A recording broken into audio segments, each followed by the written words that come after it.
I am so happy that Trump is sending the National Guard in here soon enough. What do you want to see happen? I want him to come in and mess them up and just annihilate these people. Whatever force they need.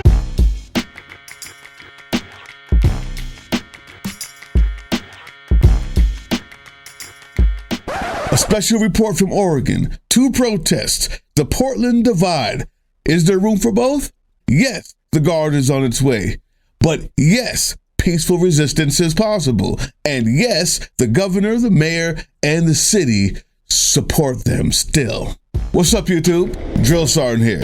And although it may sound like I'm doing satire of a 1940s radio announcer during the Second World War, it's not really that much satire. We, Political Drain, have been growing. We've got 2 people on the ground in Portland, volunteers reporting the news, sending me the insight.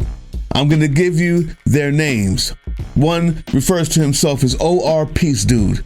He's actually been working with us for a while behind the scenes, and he even came to us live during the last No Kings event. And the other is Melissa PM, the brand new volunteer who raised her hand to say, "What can I do?" Well, now, thanks to both of you, on the ground in Portland, Oregon, people, we've got fam in the area there, keeping an eye on what's happening for all of us out here. This is an inside scoop as to what's happening, and we'll try to keep you updated on it as long as possible, but we need support from everyone. Your city could be next. Per Melissa PM, 2 protests are happening daily now. They may not be the same groups, but they both want ICE out and no military in their city. There's something a little different about Portland, she says, and she suspects it's the inclusivity.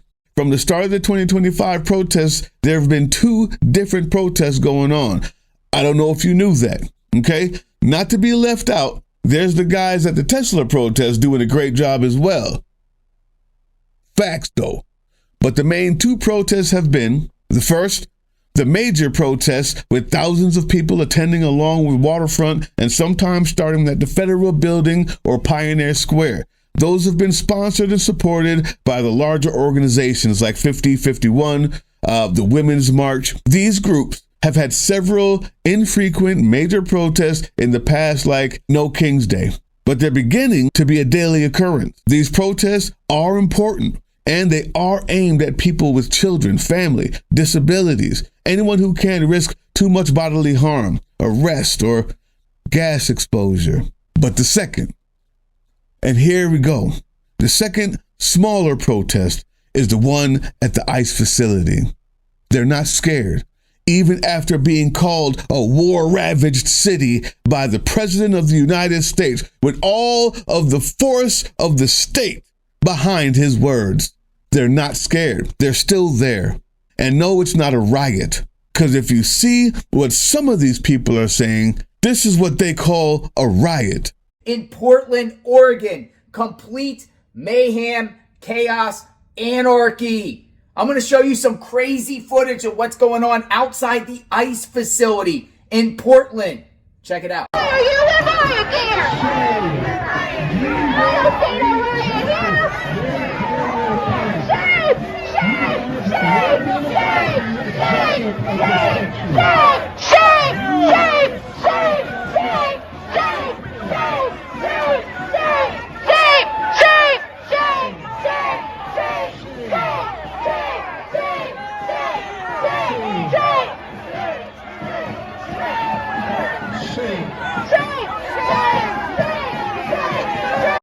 Their other agents are trying to get into the building, so they are trying to kind of clear this area. Protesters have been in this street area over here. We are trying to avoid any profanity, by the way. We've got protesters up the hill blocking the road so cars can't come in or out. We're monitoring what's going on. We're calculating about 200 to 300 protesters out here so far. Now, the concern by the governor and the attorney general is that this call-up of troops will escalate tensions, cause more unrest. And yes, for context, this reporting was given to me a few days ago and about the overall conditions over there. But today, There's even more activity going on, and what she just said is correct. Instead of the peace, they're trying to start the war.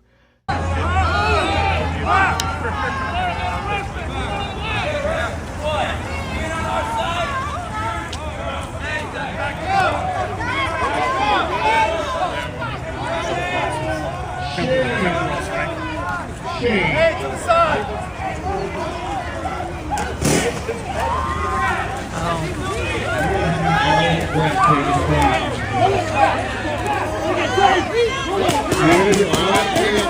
And if you are violating the rights of citizens that are exercising their First Amendment rights, you are subject under 18 U.S. Code 242. That's happening now. Those guards came in and disrupted the peace, not upheld the peace. We'll continue with this sorry-ass reporting, though. Power to the people! Our streets! Our streets! Our streets! Our streets! Our streets! YouTube. This disgusting, filthy piece of trash who calls himself a reporter says this is a riot. You mean the one in the wheelchair? Do you mean the woman in the wheelchair saying she doesn't want ICE stealing people away from their families? Is that the riot you're talking about? The real problem is that instead of seeing each other as one group, and this is me editorializing here, this is not from Melissa or our peace dude. The real problem is what this guy says. I am so happy that Trump is sending the National Guard in here. I live in this building. We both live in this building. We've been asking for help for months, and we're finally going to get it. When do you think they're coming? When? Not soon enough, man. Not soon enough. What do you want to see happen? I want him to come in and mess them up and just annihilate these people. Whatever force they need, Because he's inconvenienced and he doesn't see a problem, he wants them destroyed, killed, eliminated. That's where we are. And instead of him being the problem, instead of saying, hey, bud, you know that we're all here together, this ridiculous reporter, this disgusting, filthy piece of trash who's not a reporter, what he is a paid instigator trying to start violence and destruction, calling people in wheelchairs, rolling peacefully around the people who work for us that we pay for with our tax dollars. Riots. Thank God we have actual reporting. Let's continue with Melissa's report here. Since this footage here, they've been cleaned up, but they keep coming back. They keep coming back. Wheelchairs and all. You stupid, filthy piece of trash. I got something coming for you too. There's just too many people to flame. Let's get back to the story. It was always the hope that the initial groups from the main protest would join with the ICE protests. But for multiple reasons, accessibility nowhere near the same. When the major protests ended, very few protesters headed to the ICE facility. The ones, young people, who were helping lead the major protests were handing out Antifa pamphlets, and the intent has always been to have these two be one. The two protests. It hasn't turned out that way. I love the fact that we're protesting, but if you go to Sons of Liberty, if you hear what Big Sarge says, I agree.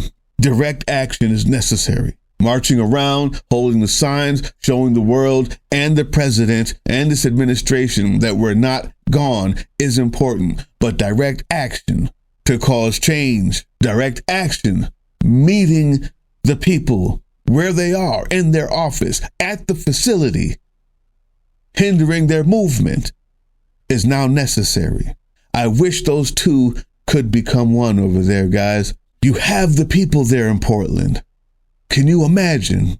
Here's the version of the story that you might be hearing outside of here, people. The ICE protesters are the anarchists and the hardcore Antifa members, but it also varies with even clergy attending the protest. They feel Why split the energy? And liberals will do anything but resist. And this is what people are mainly seeing played out on TV news, with little or no coverage of all of the other protests going on. Melissa states, having been a part of a larger protest, it's mainly made up of older people, families, and people needing, via the numbers, a feeling of being safe and possibly anonymous. The overwhelming feeling from this group is, don't take the bait. So the question from this channel is, how do we bridge those gaps? How do we bridge that gap? Is it possible to be like the wheelchaired one and realize that whether or not you take the bait, they're going to categorize you as a terrorist group?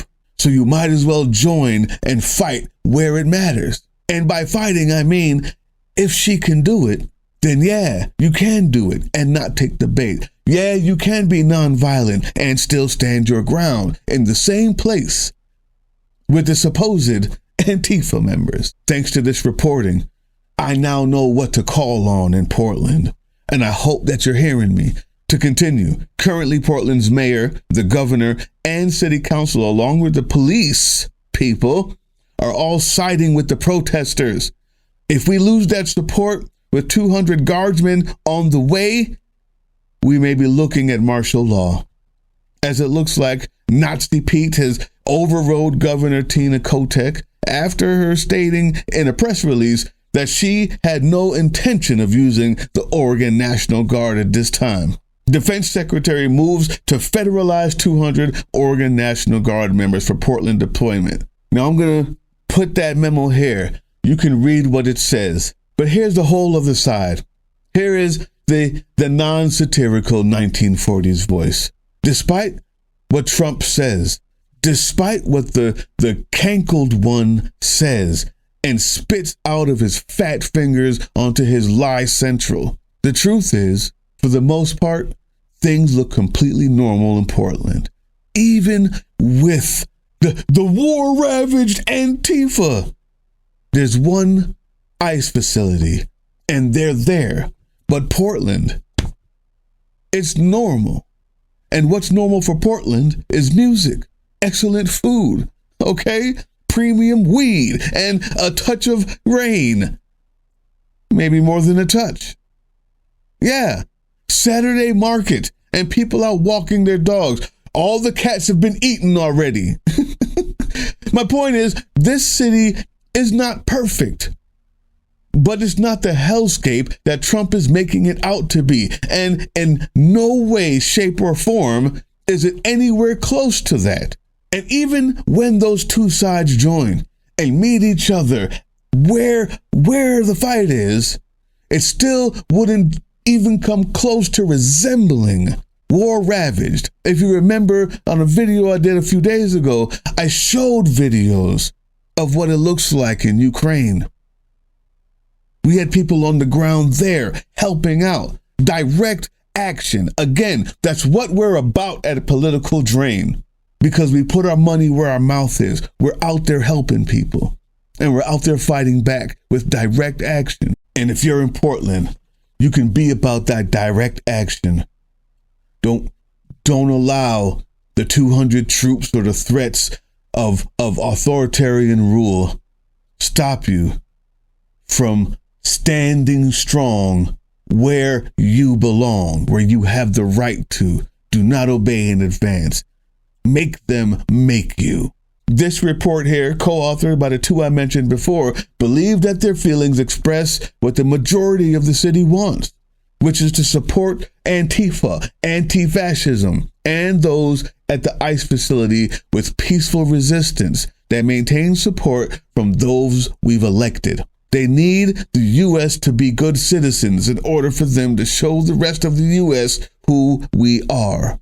This is a direct quote from them. Portland, Antifa, my friends, you led over 20,000 people in the No Kings March, took the bridges, and shut the city down without a scratch. Never forget that. Lastly, I was hoping that the Guard would come and pick up the trash, since they seem to be really good at it. In closing, in your hellscape, in this war-ravaged Portland city of beautiful people and really high grade, federal officers have arrested 5 people, just 5 people at the Portland ICE building since July 4th. Don't believe the war ravaged. What they really mean is stay home. Stay home. My force outweighs your freedom. And the only way that that becomes a truth, a fact, is if we let them. I'll see you there. Because tomorrow we fight. Hey, yeah, you. Before you click away to watch someone unbox a tactical toothbrush, let's talk about something real. Political Drain isn't just another content mill. We're a digital front in a very real war. Not with bullets, but with ideas, with action, and with solidarity. We pair urgent news with critical education. And we build community around actual resistance, not the hashtag kind. The kind that moves. But here's the thing. None of this is free. It isn't. Behind every video is time, labor, research, and some weird guy asking if we're gonna pay the hosting bill. And yeah, some of that money goes to things we can't necessarily say out loud. If you know, you know. Let's just say our special ops aren't Call of Duty LARPers. They're people making real moves to protect, uplift, and organize. You're not just funding a channel. You're funding a resistance network in a world where capital still calls the shots. Unfortunately, in a system built on artificial scarcity, even mutual aid has a price tag. And if we want to grow, if we want to win, we need your help. We need your help. So if you've got even a few bucks to spare, toss it our way. It's not for ads. It's not for merch drops, but for people making moves in the shadows so others can do it in the light. It's just us and you. So fund the mission, fund the fight, fund the future, because nobody's coming to save us. We save each other. That's how this works. Follow us on all these things you see here, and our link tree is in the description.